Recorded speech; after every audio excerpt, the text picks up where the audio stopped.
అందరికీ నమస్కారం. నేను మొన్న మీడియాలో మాట్లాడింది మా కుటుంబం గురించి మాట్లాడినాను. మా వైఎస్ఆర్ పార్టీ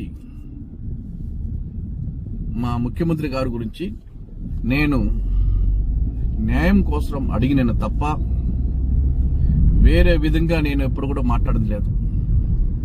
కానీ ఈ ఎల్లో మీడియా మా కుటుంబాన్ని చీల్చడానికి అన్ని విధాలుగా ఈ ఎల్లో మీడియా బిట్టుగా మాట్లాడి నేను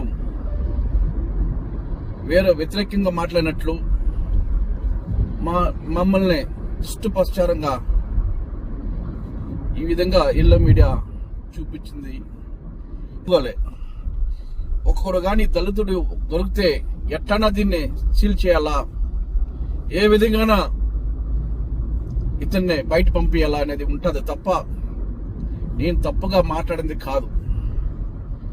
మా ముఖ్యమంత్రి అంటే మాకు ఎప్పుడు కూడా సత్య వరకు మేము ఎప్పుడు కూడా ఆయన్ని గుర్తించుకుంటాం. మేము మోసం చేయాలా, పార్టీ నుంచి పోవాలా, పార్టీకి దూరం కావాలనేది లైఫ్లో కాదు. వచ్చేసి సత్య వరకు పార్టీ కోసం కష్టపడతాం, పార్టీలో ఉంటాం, పార్టీ కోసం సమన్వయకర్తంగా నేను పనిచేస్తాను తప్ప నేను అడిగినాను. దాన్ని ఎల్లో మీడియా, ఈ TV5 ABN ఛానల్ రెండు విధాలుగా మమ్మల్ని దుష్ట ప్రచారంగా చేసి ఏ విధంగా నన్ను అవమానం చేశారని కూడా ప్రపంచంలో కూడా చూస్తున్నారు. నేను ఆ రోజు వీడియో తీసింది మా మీడియా వాళ్ళు కూడా ఉన్నారు. నేను ఏం మాట్లాడినాను, ఏ విధంగా మాట్లాడినాను చెప్పడం తెలిసిన విషయాలే. దీన్ని వేరే విధంగా ఎట్లన్నా ఈయన వైఎస్ఆర్ పార్టీలో ఉన్నాడు, ఈయన ఎట్లా బయట పంపించాలా అనే కారణంతో నన్ను ఈ విధంగా దుష్టప్రచారంగా మీరు చేసింది కరెక్ట్ కాదు. ఎల్లో మీడియా మీరు దయచేసి మా ఛానల్స్ కి మేము మాట్లాడేప్పుడు ఎందుకు వస్తారు? మాకు హక్కు ఉండదు, మా ముఖ్యమంత్రి గారితో మేము మాట్లాడతాం. అది ఏ విధంగా మేము మాట్లాడడానికి మాకు రైట్స్ ఉన్నది తప్ప మీకెందుకు ఈ విధంగా మమ్మల్ని ఈ విధంగా చూపించి ఈ విధంగా మా కుటుంబాన్ని చీల్చేదానికి మీరు ఉండారు. ఈరోజు మీ ఎల్లో మీడియా ఉండేది ఒకరు బాగుంటే మీరు చూసుకోరు.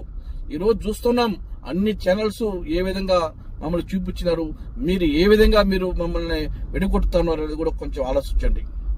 నేను ఒక సమన్వయకర్తంగా నేను మాట్లాడుతున్నాను.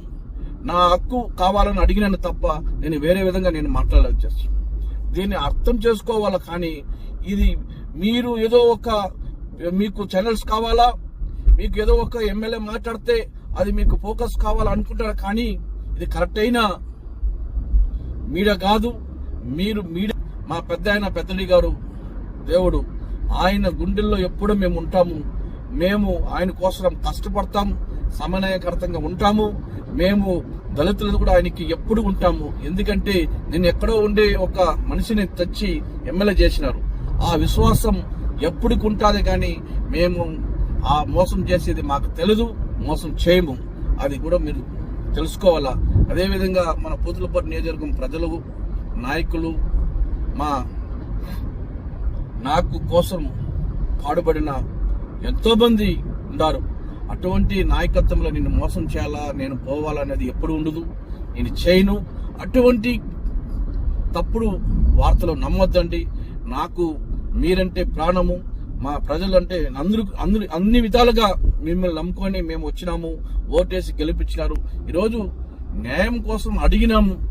ఎందుకు మాకు చీటీకూడదు, మాకు ఎస్సీలు కదా, న్యాయం చేయండి అని అడిగిన తప్ప తప్పుడు వార్తలు నేను ఎప్పుడు మాట్లాడను. ఆ విధంగా మాట్లాడంత అవసరం లేదు. నేను ఎందుకు మాట్లాడాలా? ఈ రోజులు ఒక అన్నదమ్ముడుగా, ఒక కుటుంబంగా మనందరూ కలిసిమెలిసి మనం ఉన్నామా. కానీ ఈరోజు అయ్యో నాకు సీటీలు అని చెప్పేసి నేను విడిచిపోయేవాడు కాదు. ఎప్పుడు కూడా మీతోనే ఉంటాము, మీకు సేవ చేస్తాం. పదవి ఉండే సేవ చేయాలంటే ఏం కాదు, పదవి లేదంటే కూడా సేవతో మీతో ఉంటాము. మనం ఒక కుటుంబంతో ఏ విధంగా ఉండాలో ఆ విధంగా ఉంటామో కూడా మీకు అందరూ తెలియజేస్తున్నాను. ఎందుకంటే ఈరోజు నాకేదో మనసు కష్టం ఉండొచ్చు, నేనేదో వెళ్ళిపోతాను అనేది తప్పుడు ప్రచారం చేసేది మీడియా మిత్రులకి దయచేసి మంచిది అది మంచి చూపియండి. అన్ని విధాలుగా చెడ్డ చేసి మేమంతా దళితులు, మాకు న్యాయం కావాలని అడుక్కుంటామా. కానీ ఫైట్ చేసే అలవాటు మాకు లేదు, వెనకాల మోసం చేసేది మాకు లేదు. మేము మోసం చేయము. మేము ఎప్పుడు కూడా వైఎస్ఆర్ పార్టీలో కొనసాగుతాము. మా ముఖ్యమంత్రి గారిని గెలిపించుకుంటాము. మళ్ళీ కూడా మా ముఖ్యమంత్రి గారు వస్తారు. ఆయన ముఖ్యమంత్రి సీట్లు మేము చూడాలని కూడా మేము కోరుకుంటాము. కానీ మోసం చేసే అలవాటు మాకు లేదు. మా మాకు పెద్దరెడ్డి గారు ఎప్పటికీ ఆయనతో ఉండి ఆయన దాంట్లో మేము పోతాం. కానీ ఆయన మాటికి ఎదిరించే వాళ్ళు కాదు. ఆయనంటే మా గుండెల్లో ఉంటారు. మా గుండెల్లో ఆయన ఒక దేవుడు. ఆయన కోసం ఎంతవరకు మేము పోరాడతాం కూడా మీ అందరికి తెలియజేస్తాను. తప్పుడు ప్రచారం నమ్మొద్దండి. దయచేసి చెప్తాను, మళ్ళీ కూడా చెప్తాను, తప్పుడు ప్రచారం నమ్మొద్దండి. ప్రజలు ఇంతవరకు నన్ను కాపాడడానికి నేను థ్యాంక్స్ చెప్పుకుంటాను. ఎప్పుడు కూడా నేను మిమ్మల్ని మర్చేదానికి మర్చిపోను. మిమ్మల్ని వదిలేసిపోను. మీతోనే ఉంటాము కూడా మీకు అందరూ తెలియజేసుకుంటాను. Thank you.